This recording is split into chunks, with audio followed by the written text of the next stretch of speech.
Dubai एक झूठ का शहर है। ऊंची इमारतों, प्रतिष्ठित होटलों और चमचमाती विलासितापूर्ण जिंदगी के पीछे एक क्रूर, भयानक और निंदनीय अध्याय छिपा है।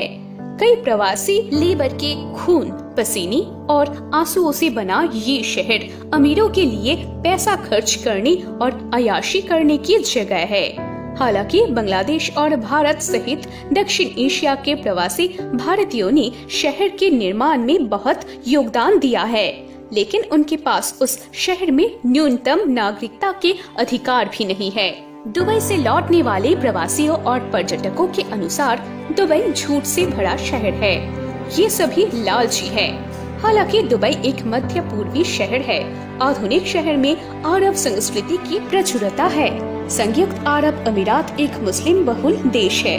हालांकि दुबई बिल्कुल अलग है। दुबई के बीच बार और रात के नजारे किसी का भी सिर घुमाने के लिए काफी है। हालांकि दुबई को पूरी दुनिया के सामने एक आरामदायक शहर के रूप में प्रस्तुत किया जाता है, लेकिन ऐसा नहीं है। दुबई का अत्यधिक तापमान और आर्द्रता मई से सितंबर तक लगभग आधे समय लोगों के जीवन को भूखा बना देती है। असहनीय गर्मी में दिन के समय सड़कें लगभग सुनसान रहती है, लेकिन बाजार और शॉपिंग मॉल आरामदायक होते हैं। लेकिन ये ज्यादातर अमीरों के लिए ही बनते हैं। दुबई की तरह इसके निवासी भी कृत्रिमता से भरे हुए हैं, जहां किसी भी सामान्य शहरी सभ्यता को विकसित होने में सदियां लग जाती है। दुबई लगभग रातों रात पैसे का गोला बन गया है। 1970 में भी ये शहर एक धूल भरा रेगिस्तान और मछली पकड़ने वाला एक साधारण गांव था।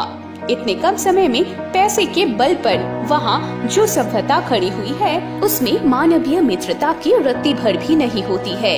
स्थानीय लोगों के अनुसार ये एक व्यावसायिक शहर है। अमीर पर्यटक इस शहर में पैसे उड़ाने आते हैं और प्रवासी कमाने जाते हैं, तो कोई किसी का दोस्त नहीं होते हैं। यहाँ हर कोई अपने मतलब में व्यस्त है। प्रवासी अच्छे जीवन की उम्मीद में दुबई जाते हैं, लेकिन अक्सर उन्हें धोखा मिलता है।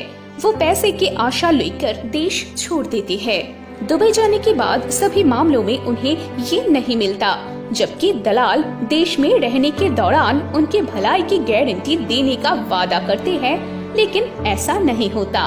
उन्हें सोनपुर लेबर कैंप नामक घने स्थान में एक जगह मिलती है, जहां सभी प्रवासियों को ढेर बनाकर रहना पड़ता है।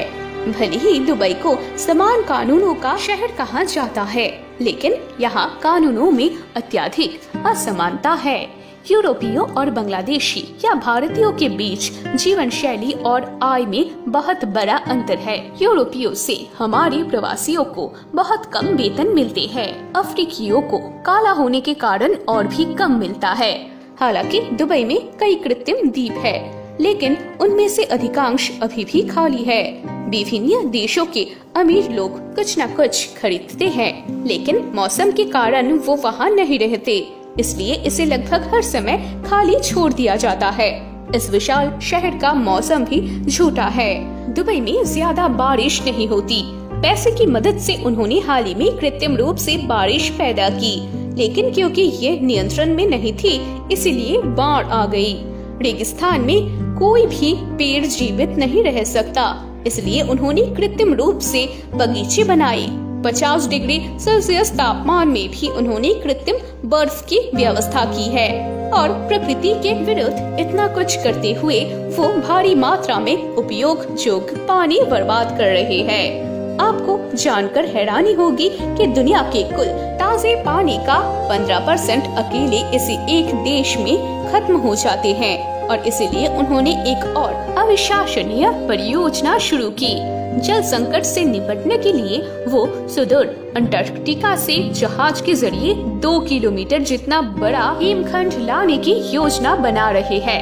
प्रकृति के विरुद्ध जाकर तेल की बिक्री से वित्तीय पोषित ये कृत्रिम गतिविधियां उन्हें अस्थायी लाभ दे सकते हैं, लेकिन विशेषज्ञों का मानना है कि इनका पूरे ग्रह पर नकारात्मक प्रभाव पड़ेगा।